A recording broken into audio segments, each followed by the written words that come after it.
তার এরই পাশাপাশি শেক্সপিয়ার সরণি থানা সেখানে ইডির বিরুদ্ধে এফআইআর করতে চলেছে পুলিশ। আমি এই নিয়ে আরো বিস্তারিত জানবো। আমাদের আরেক প্রতিনিধি ময়ূখ ঠাকুর চক্রবর্তী রয়েছেন।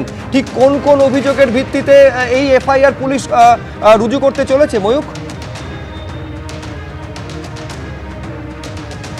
দেখো, একদমই পুলিশ আধিকারিকরা এখনো পর্যন্ত লালবাজারের তরফ থেকে সরকারিভাবে বলা হয়নি যে তারা দুটো এফআইআর রেজিস্টার করেছেন, কিন্তু যে খবর আমরা পাচ্ছি যে দুটো এফআইআর তারা রেজিস্টার করতে চলেছেন এবং তার প্রক্রিয়া ইতিমধ্যেই অনেকটা এগিয়েও গেছে।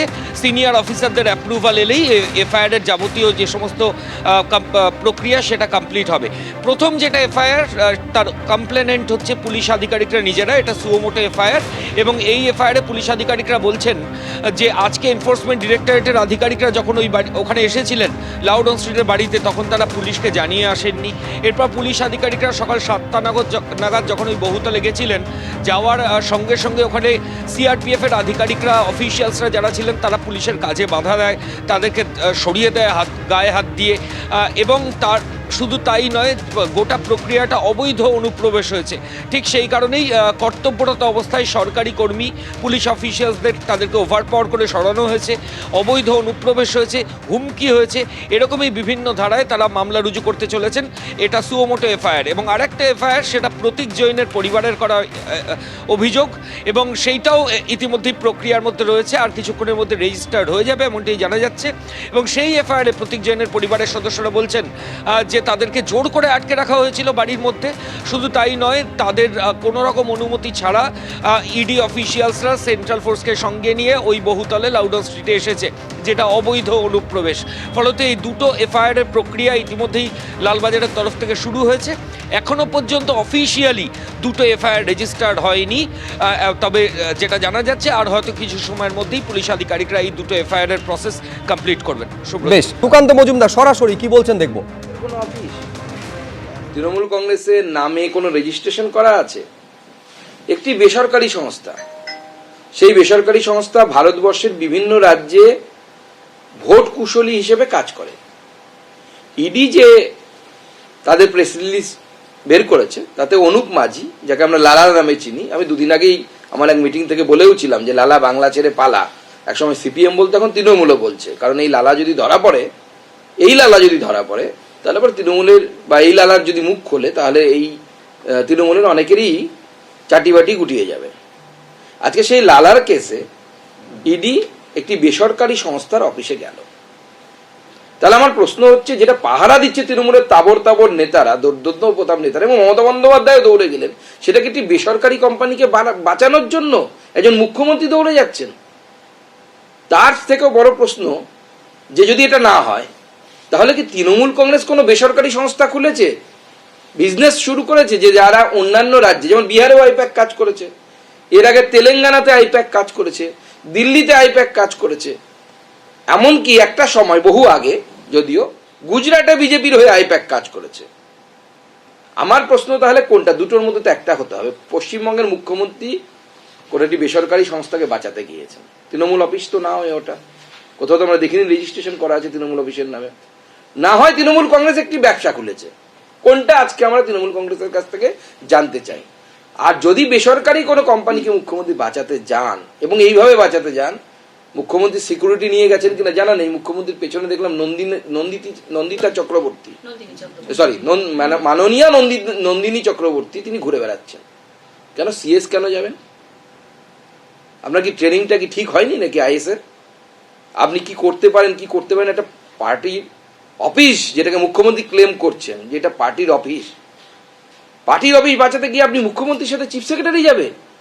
আমি তো নির্বাচন কমিশনকে বলবো, এখন থেকে নোট নিয়ে রাখুন, এই চিফ সেক্রেটারি যদি থাকে, তো তৃণমূল পার্টি অফিসে গিয়ে বাসন মাজবে এই চিফ সেক্রেটারি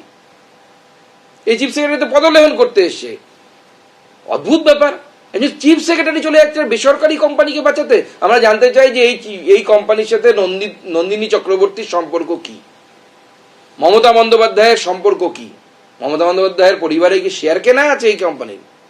শেয়ার মার্কেটে আছে কিনা আমার জানা নেই, কিন্তু যদি থাকে তাহলে কি শেয়ার কেনা আছে? এই প্রশ্নের জবাব কিন্তু বাংলার মানুষ চাইছে। একটা গাড়িকেও ক্রমাগত আড়াল করার চেষ্টা করা হয়েছে। সম্ভবত 4টে গাড়ির নাম্বারটা যাতে না প্রকাশিত হয়, এটা আড়াল করার চেষ্টা করা হচ্ছে। এর পেছনে কোনো রহস্য আছে বলে? দেখুন, আমি আপনার এই প্রশ্নের উত্তরে একটু ইতিহাস টানতে চাই। মাননীয় মুখ্যমন্ত্রী যখন প্রথম মুখ্যমন্ত্রী হলেন 2011 সালে, তৃণমূলের দুটি গোষ্ঠীর মধ্যে গোষ্ঠীদ্বন্দ্ব হয়েছিল। উনি থানাতে গিয়ে পুলিশ মন্ত্রী হওয়া সত্ত্বেও পুলিশের উপর চিৎকার করে অপরাধীদেরকে বের করে এনেছিলেন। তারপরে রাজীব কুমার তখন তার জন্য ধর্নায় বসেছিলেন। তারপরে ফিরহাদ হাকিম তার জন্য গিয়ে ইডির অফিসের সামনে ধর্নায় বসেছিলেন। আজকে দেখলাম ফাইল ছিনতাই করে নিয়ে চলে গেলেন। শুধু তাই নয়, তিনি একটি গাড়ি নিয়ে এসেছিলেন, সেই গাড়ির নাম্বার যাতে ক্যামেরার সামনে না পড়ে সেটা তৃণমূল কংগ্রেসের কোনো একজন বা পুলিশের কেউ এইভাবে দুহাত তুলে যিশুখ্রিস্ট হয়ে ওই নাম্বার ঢাকা দেওয়ার চেষ্টা করেছিল। আমি এটা বের করেছি, এটা হচ্ছে সেই গাড়ির নাম্বার, যে গাড়িটা নিয়ে মুখ্যমন্ত্রীর ফাইল এসেছে আজকে, চুরি করা ফাইল। মুখ্যমন্ত্রীর ফাইল চুরি বা ছিনতাই বলা ভালো, এটা চুরি তো অজান্তে হয়। উনি ইডি অফিসারদের সামনে ফাইল ছিনতাই করে এসেছেন, ছিনতাই করে নিয়ে এসেছেন। পশ্চিমবঙ্গের মুখ্যমন্ত্রী যে ছিনতাইবাজ, এটা কিন্তু আমাদের জানা ছিল না। কিন্তু আজকের ঘটনা প্রমাণ করলো মুখ্যমন্ত্রী, মাননীয় মুখ্যমন্ত্রী পশ্চিমবঙ্গের, তিনি একজন পাকা ক্রিমিনাল। কিভাবে প্রমাণ লোপাট করতে হবে, নিশ্চয়ই যে ভদ্রলোক, সে পুলিশের লোক কিনা তৃণমূলের লোক আমার জানা নেই, গাড়ির নাম্বার, এই গাড়ির নাম্বার চাপা দেওয়ার চেষ্টা করেছিলেন।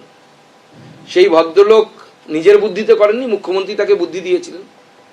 এইভাবে তথ্য প্রমাণ লোপাট করার বুদ্ধি তো ক্রিমিনালদের কাছে থাকে, সিজনড ক্রিমিনাল যাকে বলে। এবং আজকের এই ভবানীপুর কাণ্ড, যেটা আমি বললাম, তৃণমূলের গোষ্ঠীদ্বন্দ্বের যে অপরাধীদেরকে পুলিশ অ্যারেস্ট করেছিল এবং মুখ্যমন্ত্রী তাদেরকে গিয়ে বের করে এনেছিল, এই সমস্ত ঘটনাগুলো পর পর প্রমাণ করছে মুখ্যমন্ত্রী, মাননীয় মুখ্যমন্ত্রী একজন সিজনড ক্রিমিনাল। ভারতবর্ষের ইতিহাসে এই ধরনের অ্যাক্টিভিটি কোনো মুখ্যমন্ত্রী করেননি, কংগ্রেসের কোনো মুখ্যমন্ত্রী করেননি, বিজেপির তো করার কথাই আসে না। এই যে আজকে যে তথ্য আপনি যেটা বলছেন, তথ্য ছিনতাই করে নিয়ে যাওয়া হয়েছে কার্যত, তাতে ইলেকট্রনিক ডকুমেন্ট রয়েছে, তাতে জানা যাচ্ছে আরো অনেক এভিডেন্স রয়েছে, এইগুলো যে লোপাট হয়ে গেল, তাতে কোথাও একটা তদন্ত ব্যাহত হবে বলে আশঙ্কা? না, সে তো তদন্ত ব্যাহত হতেই পারে, সেটা ইডি বলতে পারবে, আমরা তো বলতে পারবো না। দেখুন, এটা ইডি এবং হচ্ছে আইপ্যাকের বিষয়, এর মধ্যে না বিজেপির ঢোকা উচিত না তৃণমূলের ঢোকা উচিত।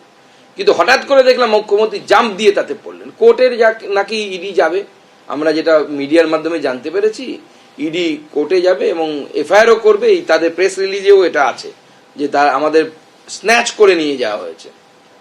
তো ইডির যে বক্তব্য, এবং তারপরে আমরা ভিজুয়ালস দেখেছি, হ্যাঁ মুখ্যমন্ত্রী ফাইল নিয়ে বেরিয়েছেন। মুখ্যমন্ত্রী বা তৃণমূল কংগ্রেস নিশ্চয়ই কালকে ক্লিয়ার করবে ইডি কি তাদেরকে হাতে তুলে দিয়েছিল, না ইডি যেটা ক্লেম করছে যে মুখ্যমন্ত্রী ছিনতাই করে ফাইল নিয়ে গেছেন। তো আমাদেরও সামনে স্পষ্ট হওয়া উচিত না মাননীয় মুখ্যমন্ত্রী আমাদের কতটা বড় ছিনতাইবাজ। ইডির কাছ থেকে যিনি ছিনতাই করতে পারেন তিনি তো যেমন তেমন ছিনতাইবাজ নয়, আইএসআই মার্ক যুক্ত ছিনতাইবাজ। এবিপি আনন্দ, এগিয়ে থাকে, এগিয়ে রাখে।